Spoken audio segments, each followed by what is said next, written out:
And thus, with the premature unveiling of the Nintendo Switch comes the inevitable predictions, the hopeful yet cautious optimism which follows the console's inception. What the hell are they going to do with this technology? It's a question asked by many a fan, and like many a fan, I'm holding off until A, a new Metroid game is announced, B, they patch the game since nothing works on day one anymore, and C, I acquire the funds to purchase it. Well, we know a new Metroid will never happen, and Nintendo's stuff almost always works out of the box, so what's your excuse now? I spent all of my money to build the Rig of Doom. What's a Rig of Doom? Well, I'm glad you asked, Steve! 1 standard Furman power conditioner, Yamaha SPX92 digital reverb processor, Alesis MIDI Verb 2 because you can never have enough reverbs, am I right? PVTG Rax preamp, Moss Valve 1160 stereo power amp, and the mother of all preamps, of which all the signal is pushed through, the vintage ADA MP1 MIDI programmable preamp. That sounds like a tremendous waste of money. It sounds like a tremendous guitar solo!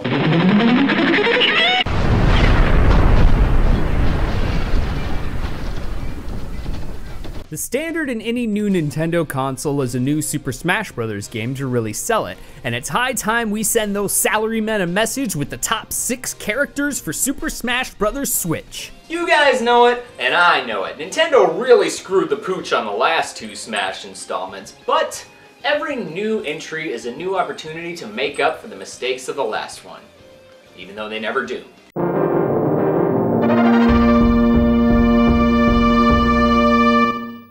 Despite the fact that I've already done a list on this, which was of course thoroughly ignored, it was actually rather hard to come up with 6 entries for this, especially given the ground rules that I had established. Rule number 1, the characters have to be Nintendo exclusive. That means if they were ported to any other console, they don't qualify. Which in turn means no Simon Belmont, no Mega Man, no Solid Snake, no Sonic, no fucking Cloud or whatever, or any of those other fucking goddamn stupid ass third-party characters! 2, no characters from any JRPGs because they're too generic looking. Just white guys with crazy hair and neo-Victorian attire. Boring. What? You think I just made up the word neo-Victorian? I didn't make nothing up. 3, we're gonna get rid of all the stupid characters. Therefore, Cranky Kong! Listen, Donkey Kong's been getting a lot more attention since Donkey Kong Country Tropical Freeze, but those games are just boring platformers which don't even register on my radar. Cranky Kong is on here because I couldn't put Scrooge McDuck on here. But Chip Roberts, what does Scrooge McDuck have to do with Cranky Kong? Fuck you! I didn't mean it. I have read and also seen footage indicating that Cranky's cane functions in a very similar fashion to Uncle Scrooge's from DuckTales. Trouble is that I researched and researched and researched, but alas, Scrooge was ported onto other consoles. So, Cranky's a playable character now. Guitar solo!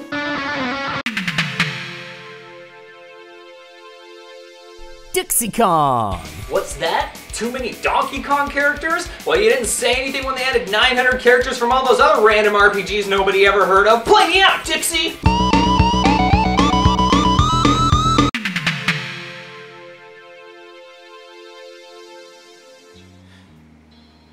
Listen, I know some of you guys are pretty smart. I also know a lot of you guys are really fucking psycho. But that's okay, because none of you will ever be as smart, yet as totally fucked as the idea machines at Nintendo.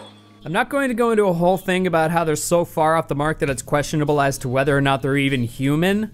Well, because I already did that a few times. But why they didn't add young Link from Majora's Mask and give him the ability to morph between a Deku, Goron, Zora, and regular Link is beyond me. Maybe because they had to make room to program all the characters from other third-party franchises. Go get fucked. Felt good. King K. Rool needs to be a playable character. Mario has Bowser, Link has Ganondorf, Fox has Wolf, Samus has... Donkey Kong needs to have the main bad guy of the franchise represented. Plus, adding King K. Rool would add a unique fighter to the foray with lots of potential for different combat. He could fly around on a hover pack, throw his crown, shoot people with his fucking cannonballs, I don't know. And come on, does anyone even remember, nay, care about King DDD? You put a fucking forgettable bad guy like that in, you can't throw fucking King K. Rool a bone? I just want to breastfeed. Is that wrong? No. I can't abide by it. I can't sit idly by and witness the injustice any longer. For years, I have waited and waited, reckoning the day where the quintessential Nintendo nemesis would be represented in full force, full fanfare, full size, in all of his purple glory. I'm talking, of course, about Geoform 187, or better known by his codename, Ridley. The cold-hearted bastard responsible for the slaughter of Samus's family and home has been the single most anticipated and most requested addition to the roster by everyone. Everyone! Boys, girls, men, women, even your fucking grandma voted for him. She was probably all like, Hello, my name is Ethel Smith. I live in Vancouver, Canada, with my husband Herbert. And we heard about the Super Smash Bro roster and the voting thing on the computer, so we went on the computer and typed in the www. Whoa! Cut to the chase! Ain't nobody got time for that, Grandma! So anyways, Ridley belongs in Super Smash Bros. More than any other character ever from any other game ever. And if you don't think so, then you're a communist. So go move back up to Canada with their free healthcare, no war, and Arctic weather conditions. Alright everybody, thanks for watching. I'll see you next week. Don't forget to subscribe, and so it's Metroid month next month, so that's pretty cool. So I'll see you next time, and again, thanks for watching. Yeah. That's good. What are you doing, Chip? Huh? Oh, I'm ordering Chinese food. Now let's talk about communism. Got me in the mood for it. I always order takeout after an episode. You know that. Later I'm gonna play Fallout 4, eat ice cream, and masturbate. It's gonna be a lovely evening.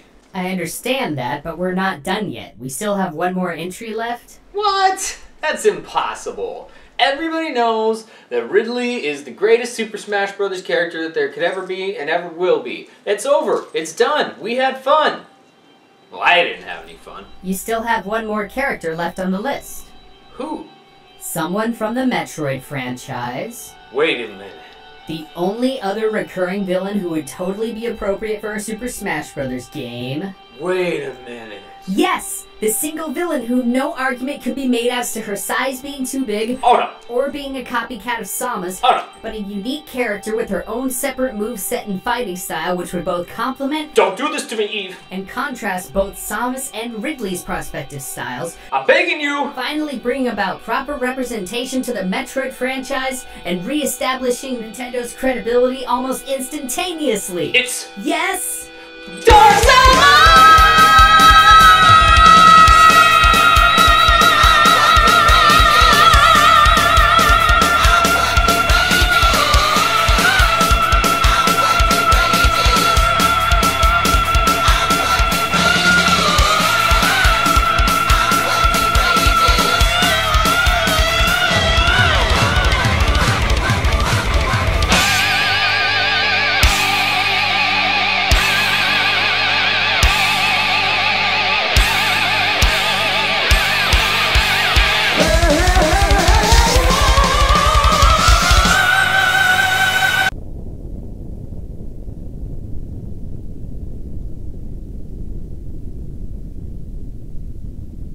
Hey everyone, thank you so much for watching. I always appreciate your liking, commenting, subscribing, and sharing on all of your social media. Don't forget to do that. Share on your Twitter, share on your Facebook, share on your Instagram, share on your Tumblr, share on your Snapchat.